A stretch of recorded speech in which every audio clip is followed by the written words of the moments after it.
This is the Douglas Cloudster. Built in the early 1920s, it's the first airliner built by the Douglas Aircraft Company. By the mid-1950s, Douglas was building more than 50% of all the airliners flying throughout the world, and its factory was located in Santa Monica, California. At the airport today is a museum that celebrates the history of the company and has features like this mural that shows the DC airliners all flying in formation.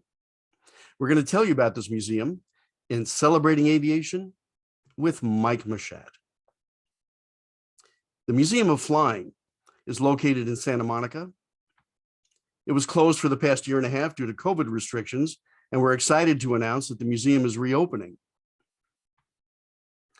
It'll operate from Thursday through Sunday, 10 to 4 p.m., and it opens this week in late August of 2021.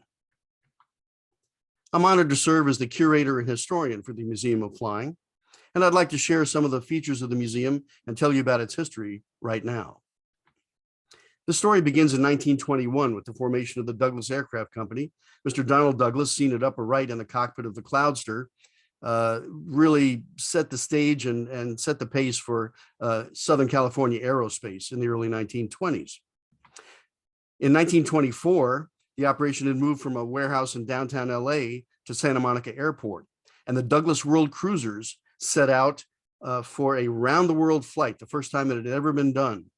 3 airplanes completed the journey in 6 months, took 62 stops. It was an amazing feat of airmanship, and it put the name Douglas on the map. Douglas became a household word. By the 1930s, Douglas Aircraft Company was building any number of really pioneering, groundbreaking airplanes. Mr. Douglas was a visionary. He was also an accomplished yachtsman. He led the team that won a silver medal in the 1932 Olympics here in Los Angeles. But first and foremost, he was a man of aviation. His passion was to build great airplanes, and the DC-3 that you see behind his 1937 Buick is an airplane that literally changed the world. In the late 1940s, 1950s, the Douglas DC-6B became we called it the thoroughbred. It became the most successful piston-powered airliner in history. The DC-8 first flew in 1958, and this is where things changed for the Santa Monica operation because Santa Monica Airport had a 5,000-foot runway. The DC-8 required more than that, and the operation was moved to Long Beach, California. The Santa Monica plant continued to operate until the late 1960s. Here's an aerial view of Santa Monica Airport. The factory is at upper left. When the factory was closed, everything went into storage, and then it was established the Douglas Museum and Library, which was a storage facility originally and then opened in 1974 to the public. It was run by Donald Douglas Jr., seen here in the center, smiling at the camera, about to board the DC-861 on a world promotional tour. But the Douglas Museum and Library needed a bigger facility and a better display space.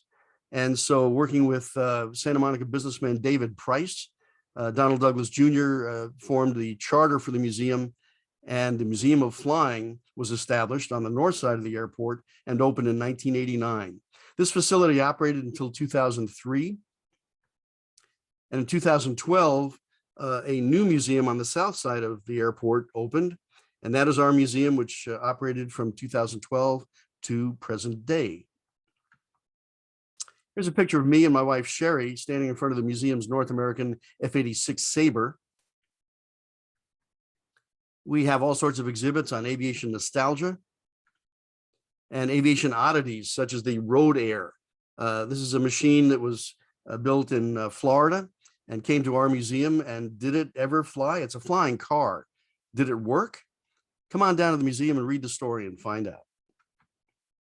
We're very proud of our gallery of commercial aviation, which has many displays.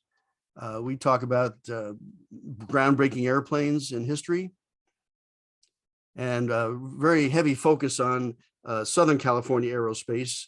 Airliners like this Lockheed Electra that was built in Burbank, California, are always featured. We have a lot of very rare factory models. This original one-of-a-kind factory model of the DC-10 shows the original installation of the tail engine. The DC-10 was designed as a twin-engine wide-body jet, and we tell the story of how it was converted to a three-engine airliner. And speaking of models, if you like vintage plastic models, we have a display case at our front door that features different subjects we change it out about every 90 days. And so here's an exhibit. We also are heavy on Revell. Revell Model Company was located less than 5 miles south of the museum in Venice, California. And we're planning a salute to the Revell Company in 2022. But here's one of the different subjects. We had airliner models, the kits of the 50s and 60s, and an exhibit on models of the Cold War. Here you had the Beaumark, Nike Hercules, and Nike Ajax missiles. And of course, Steve Canyon. If you were a kid in the 1950s, you were watching Steve Canyon on TV and reading the comic strips. Big piece of aviation nostalgia. We feature artwork from the Douglas Company, such as this print from the Douglas Presentations Department in Long Beach, and the original artwork of George Okamoto, and the incomparable R.G. Smith. Douglas was heavily involved in World War II. We have an exhibit on how the entire factory was hidden under a fake city that was built to camouflage the company and protect it from possible attack on the Pacific coast. Can you find the factory in this photo? Experimental airplanes were a big part of Douglas history as well.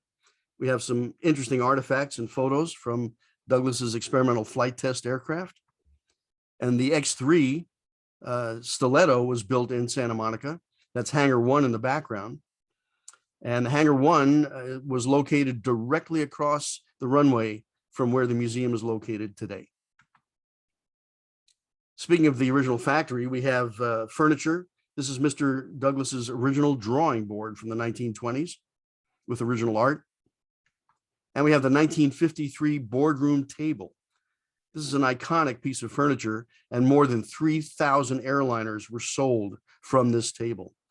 A replica boardroom is available for rental. You can have meetings. And in March of 2019, we hosted a very special event. It was International Women's Day, and we hosted a flight and cabin crew from an Air France Boeing 777-300ER, which had flown from Paris to LAX to commemorate that special day. We're very proud of our Women in Aviation exhibit. This is a permanent exhibit that, as it says, celebrates women from the early pioneers to today's accomplished female aviators.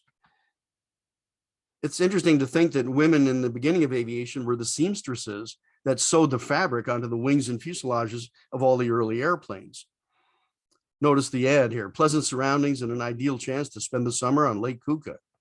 Airships Incorporated. Well, if you don't recognize the name, look at the city, Hammondsport, New York, the Glenn Curtiss Company. But again, we talk about the pioneering women that became the first women female aviators and today's female jet pilots. Would you like to fly an F-18 off an aircraft carrier? Well, you have to join the Navy to do that. But in our museum, we have an exhibit, and you can sit in a real Martin Baker ejection seat, have your picture taken with our Navy jet pilot. This is an F-14 pilot in a Martin Baker seat.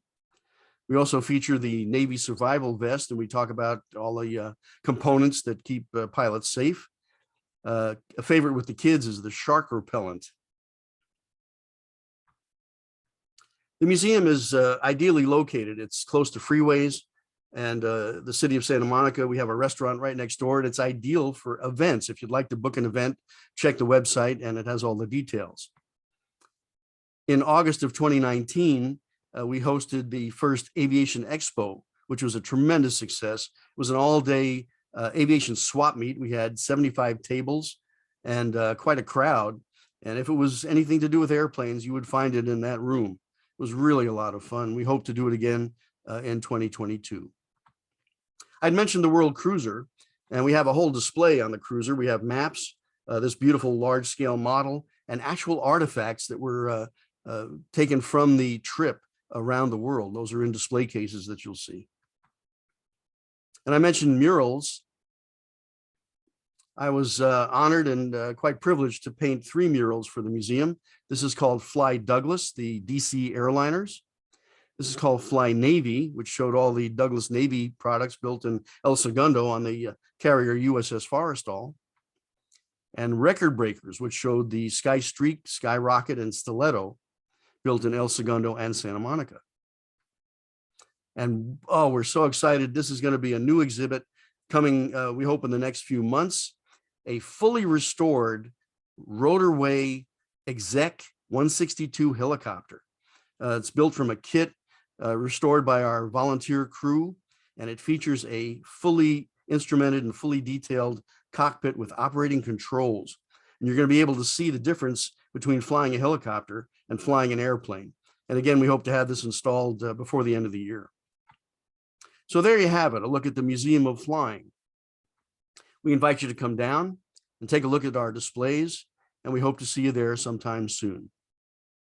Thank you for celebrating aviation with Mike Mashat. And I'd like to dedicate this presentation to the memory of Donald Wills Douglas, the man who made it all happen. Again, details of the museum are available at the website. I'll have a link in the title block below. And the museum is reopening Thursday, August 26th. We'd love to see you. Come on down and visit. Until next time, take care.